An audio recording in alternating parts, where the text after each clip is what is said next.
Competition can be a brand's best friend, differentiator, and collaborator. Relativity and originality. From branding point of view, there is no better way of defining a brand's unique value propositions, UVPs, than by studying its peers or competitors. How else do you differentiate yourself in the marketplace? It's by a theory of relativity and the myth of one's innate originality. Just as we each are created with unique fingerprints, DNA, and identities, no brands are alike, business or personal. However, all brands are created equal and are endowed by our Creator with unmistakable personae and unalienable right to pursue success in free capitalist competition. Competition is needed for a brand to grow. A competitive environment is the amniotic fluid for a brand to grow. Unique value propositions and competitors are the yin and yang to each other. Then why do most people view competition with a knee-jerk reaction of fight or flight or freeze, and with fear and repulsion? It's the mindset that makes a world of difference. Limiting and limitless mindsets. A limiting mindset of scarcity. If you view competition as a zero-sum game with winners and losers, you are trapped in a limiting environment, which is the game, with scarce and finite outcome, the trophy, where my survival and thriving must be based on your being dominated, beaten, and dead. In this situation, our so-called free market ends up with only few monopolies and a vast majority of beaten and choiceless mess. A limitless mindset of abundance.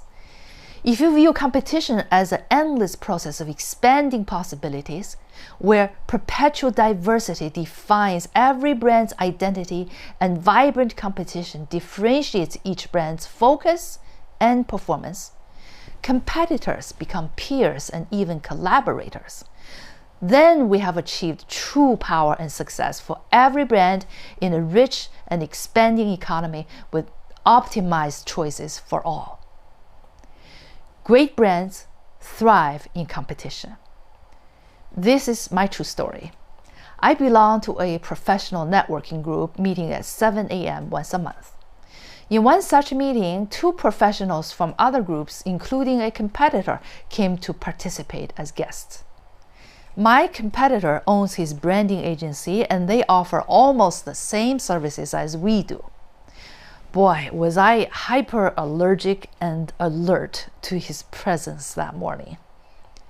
By chance, he got to do his elevator speech introduction first, so I had the advantage of beating him when it was my turn.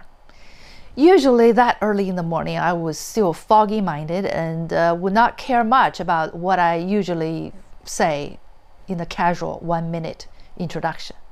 But this time, I was determined to list all my UVPs and differentiating factors and give it my best shot ever. Lo and behold, another guest that morning hired me a couple of months later and told me that I impressed him that morning as extremely intelligent, even though he could not recall what I pitched, and neither do I. I almost wanted to write my competitor a thank you note for stimulating me to put my best foot forward. That morning, my best elevator speech ever was inspired by the competition. My email inbox is inundated with newsletters that I don't even have time to delete. I often read other fellow branding agencies' newsletters to find out how they do branding their way and to learn and sharpen my unique approach and methodologies. I am grateful for their big-mindedness by putting me on their mailing list. So love your competitors because they stimulate your growth and make you more focused on developing your own unique value propositions. In an ideal world, there is no such thing as a competitor. If each brand knows its DNA and UVPs, then all its competitive brands are potential partners.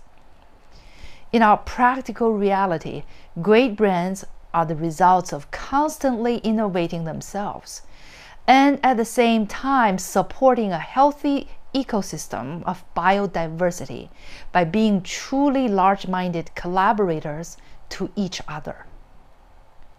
Turning competitors into collaborators. In the early days of Microsoft and Apple, they first viewed each other as arch enemies fighting for dominance. Every force has its counterforce in physics and in the business world. Until Bill Gates and Steve Jobs came to realize that Microsoft and Apple both would be better off with collaborative synergy rather than fighting in the dog-eat-dog, laissez-faire way of capitalism. Synergy. In Stephen Covey's book, The Eighth Habit, he defines synergy as 1 + 1 = 10. True leaders and visionaries who can scale up their brands by turning competitors into collaborators. Not only because they know that it is better to grow a larger pie together than fighting over the crumbs, but they embrace competitors' UVPs and leverage them to complement and supplement each other's strengths and weaknesses. In the process, each discovers and defines its true differentiators and strengthens one's own UVPs, grows its team and multiplies market reach and influence. Practical issues for collaboration. But what is beautiful and idealistic in theory is not always the reality. Practically, there are other important elements that will make or break healthy competition and/or collaboration. Consider factors such as that it takes two equals to be true collaborators, and all competitors must respect the same sets of rules. Do you share the same mindsets and values? Are all the players on the same page in terms of trust and competence? Is it in your mutual interest to invest in growing a long-term collaborative relationship? Can you narrow your collaborative scope with another to be issue-specific if a full-scale partnership is not feasible? Make sure you are inviting a true like-minded team player rather than a thief or an advantage taker. At 10+ Brand, we build, grow, and market business brands for companies and individuals by mapping out a brand's DNA with our proprietary process, creating brand narratives verbally and visually, on websites and social media with content, videos, graphic design, web design, SEO, PPC, etc. Call us at 1-888-288-4533 or email us at info@10plusbrand.com, or visit us at www.10plusbrand.com. Thank you.